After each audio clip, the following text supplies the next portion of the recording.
350 से अधिक मेडिकल छात्र और डॉक्टर्स, 18 गट, 7000 फीट की ऊंचाई, नरसेवा नारायण सेवा का संकल्प लिए चल रहे हैं देवभूमि उत्तराखंड में। अब की बार हरिद्वार, एक ही लक्ष्य, एक ही ध्येय, एक सप्ताह देश के नाम, 1 वीक फॉर नेशन।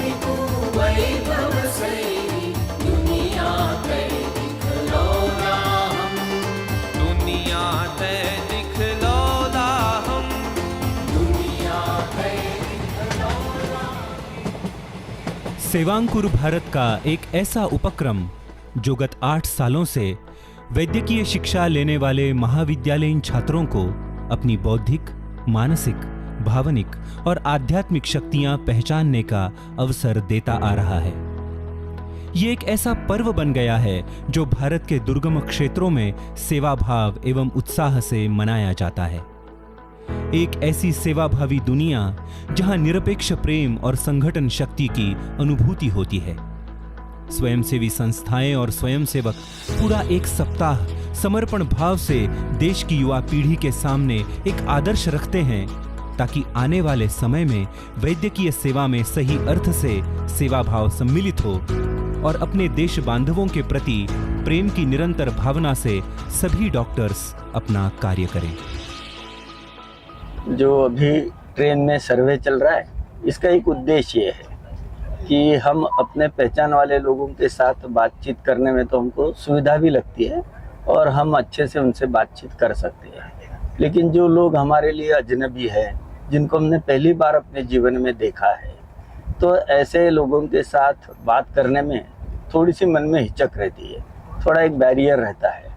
तो एक अजनबी लोगों के साथ मिलना, अलग अलग स्वभाव के लोग सफ़र करते समय मिलते हैं। बहुत सारे एक्टिविटीज़ का प्लानिंग और ऑर्गेनाइजेशन बहुत अच्छी तरह से अपना कोर टीम और सब कर रहे हैं। आगे चल के यदि हम डॉक्टर बनते हैं और समाज की कोई समस्या का समाधान ढूंढने का प्रयास करते हैं, तो समाज के अध्ययन बिना हम उसका समाधान ढूंढ नहीं सकते। तो चलते चलते जो समय हमको सफ़र में मिलता है, उसका एक सदुपयोग हो और हम समाज का दर्शन भी कर सकें, तो बड़े अच्छे अनुभव सभी छात्रों को इस ट्रेन के सफ़र में मिलते हैं। भोजन व्यवस्था की शुरुआत हमारी दिसंबर से स्टार्ट हुई थी। 4 महीने से ऑनलाइन बैठक करवा रहे थे। गुरुवार और शुक्रवार हर कोर टीम के साथ हमारी बैठक होती थी। उसमें मेन चीज़ जो थी उसमें थी कि जो ट्रेन के स्टेशंस थे, उस स्टेशंस पे food packet 350 food packets available कर देना।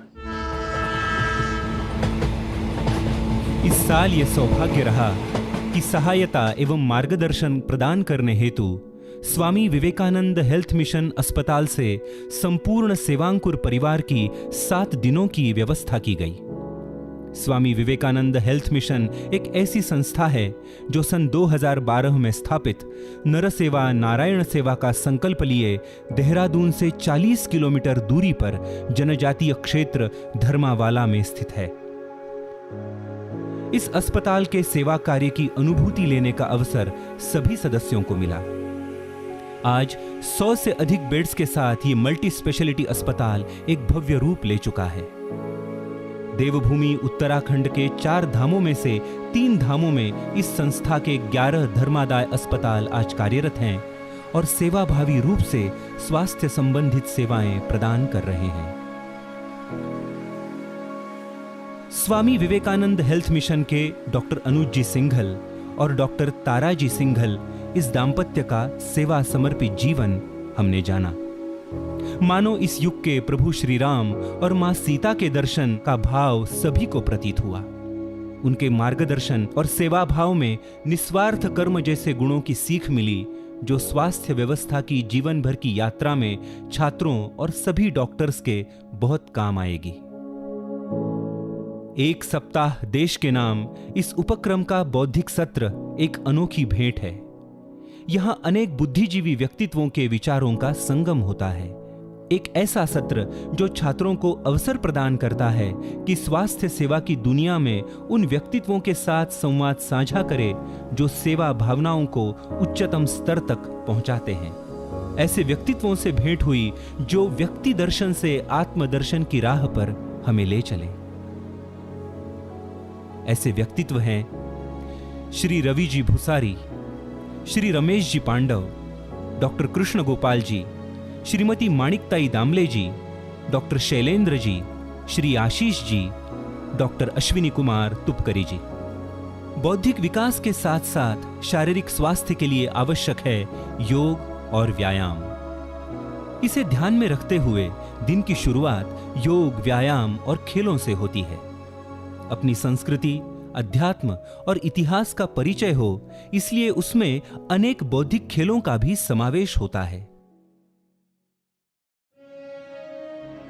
एक सप्ताह देश के नाम की मुख्य झांकी है मेडिकल कैंप। उत्तराखंड का पहाड़ी इलाका, 7000 फीट से भी ज्यादा ऊंचाई पर स्थित अनेक गांव और अपनी सेवाएं प्रदान करने अलग अलग 18 गटों में निकले हुए 350 मेडिकल छात्र और डॉक्टर्स। इस कैंप का उद्देश्य केवल मात्र वहां के बांधवों की स्वास्थ्य संबंधी समस्याओं को हल करना नहीं है, बल्कि लक्ष्य है उनके निजी जीवन को जानना, उनकी सामाजिक परिस्थितियों को पहचानना, उनका रहन सहन, उनकी संस्कृति का अभ्यास करना, उनसे वार्तालाप करना और उनके परिवार में घुल मिल जाना। एक दिन पहले ग्राम सभा का आयोजन हुआ। गांव में सभी को मेडिकल कैंप में आने के लिए प्रोत्साहित किया गया।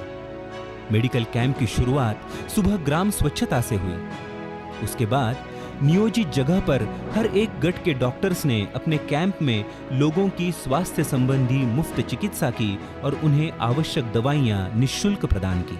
छात्रों ने लोगों को निरोगी स्वस्थ जीवन तथा व्यक्तिगत स्वच्छता संबंधी मार्गदर्शन भी किया।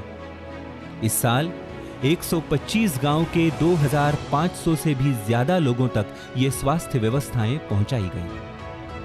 इस महत्वपूर्ण मेडिकल कैंप से सभी छात्रों को सेवा भाव की अनुभूति प्राप्त हुई। आप देख सकते हैं कि यहाँ छोटी छोटी चीजों के लिए भी लोगों को यहाँ से 110 किलोमीटर दूर विकास नगर में जाना पड़ता है, और हम अपने से कंपेयर करें तो हमारी छोटी छोटी परेशानियां भी हमें बड़ी लगती है। बावजूद ये लोग इतनी बड़ी बड़ी परेशानियां होते हुए भी मतलब हंस खिल के रह रहे हैं। जानकारी की कमी की वजह से उनके लिए ये स्वास्थ्य समस्या को पहचानना और उसका इलाज करना बहुत ही मुश्किल हो जाता है। तो इस कैंप की वजह से मैं ये जानकारी उन गांव के लोगों तक पहुंचा पाया, उन गांव के लोगों से बातचीत कर पाया, उन्हें समझ पाया, उनकी संस्कृति को जानकर मुझे काफ़ी अच्छा लगा और ये कैंप सफल रहा, ऐसा मेरा मानना है। धर्मावाला से 40 किलोमीटर की दूरी पर कनबुआ नाम का एक पहाड़ी गाँव, जहाँ पर मेडिकल कैंप की जिम्मेदारी मेरे टीम के साथ थी। वहाँ पर उन्होंने हमारा स्वागत उनके पारंपरिक वेशभूषा में, उनके पारंपरिक संगीत नृत्य से उन्होंने हमारा स्वागत किया। और मेडिकल कैंप की जो तैयारी थी वो तैयारी उन्होंने पूरे गांव ने मिलके एक साथ में की थी। हमारे लिए बहुत अचरज की बात थी कि यह गांव बहुत समृद्ध था, सारा परिवार एकजुट होकर रह रहा था। पर जहां सच में समृद्धि और वैल्यूज की बात अगर देखी जाए तो समृद्धि होते हुए भी वैल्यूज कैसे पीछे पड़ जाती है, यह गांव इस बात का बहुत अच्छा उदाहरण था। क्योंकि ज़्यादातर घर में युवाएं अपने माँ बाप को छोड़कर, गांव को छोड़कर शहर की तरफ चले गए थे। उन्हें यहाँ पता नहीं था कि वहाँ कितनी मूल्यवान चीज़ अपने गांव में छोड़ के जा रहे हैं।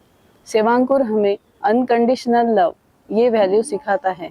शायद इसी वैल्यू की वजह से हम अपने देश से प्रेम, माता पिता से प्रेम और देश का आदर और माता पिता का आदर करना सीखते हैं। अगर हम यह वैल्यू उन गांव के लोगों तक पहुंचा पाए तो शायद उस गांव के युवा भी शहर को छोड़कर गांव की तरफ वापस आएंगे। जहां सेवांकुर भारत का परिवार एकत्रित हो और भारतीय संस्कृति को याद न किया जाए, भला ये कैसे संभव है? इस उपक्रम में छात्रों द्वारा विविध सांस्कृतिक कार्यक्रमों का आयोजन किया गया। एक सांझ मुख्यतः भजन संध्या के लिए समर्पित हुई और सभी भक्ति में लीन हो गए। सांस्कृतिक संध्या में परमादर्श प्रभु श्री राम जी के समर्पित जीवन पर आधारित अनेक नाट्य छटाओं और नृत्य आविष्कारों की प्रस्तुति हुई। अब ये यात्रा अपने अंतिम चरण पर पहुंच रही थी, जिसमें पतंजलि योगपीठ के दर्शन का सुअवसर मिला। आचार्य बालकृष्ण जी के मार्गदर्शन और उनसे वार्तालाप के पश्चात सभी छात्र और डॉक्टर्स की बहुत सारी शंकाएं दूर हो गई। सेवा भाव का ये एक अलग मार्ग और दृष्टिकोण हृदय में स्थापित कर अगले पड़ाव की ओर सभी बढ़ चले। हरिद्वार में एक सप्ताह देश के नाम का आयोजन हो तो मां गंगा मैया के पवित्र दर्शन का भाग्य मिलना स्वाभाविक ही था। इसी पावन हेतु के साथ सेवांकुर परिवार ने हर की पौड़ी में एक साथ श्री गंगा मैया के पावन दर्शन और पवित्र गंगा आरती का लाभ उठाया। श्री गंगा मैया में एक साथ डुबकी लगाकर पावन मां गंगा स्नान का सद्भाग्य प्राप्त किया। सालों से चलते आने वाली भारतीय संस्कृति की साक्ष्य और अध्यात्म की धारा मां गंगा की आरती और स्नान से विद्यार्थियों के मन में सेवा भाव का अंकुर जागृत किया गया। सूर्यास्त होने से जीवन में हमेशा अंधेरा नहीं छाता। एक सप्ताह देश के नाम का समारोह सेवांकुर भारत की सेवा भाव का सूर्यास्त नहीं है। ये सूर्य फिर से उदय होगा, देश विदेशों से लेकर संपूर्ण जग को प्रकाशित कर देगा। इसी प्रकाश की उजली किरणों में अनेक नई सेवा के बीज अंकुरित होंगे। हम सब प्रण लेते हैं कि सेवा भाव के इस मार्ग पर चलते रहेंगे और इस यात्रा में सेवा के अनेक बीज बोते जाएंगे।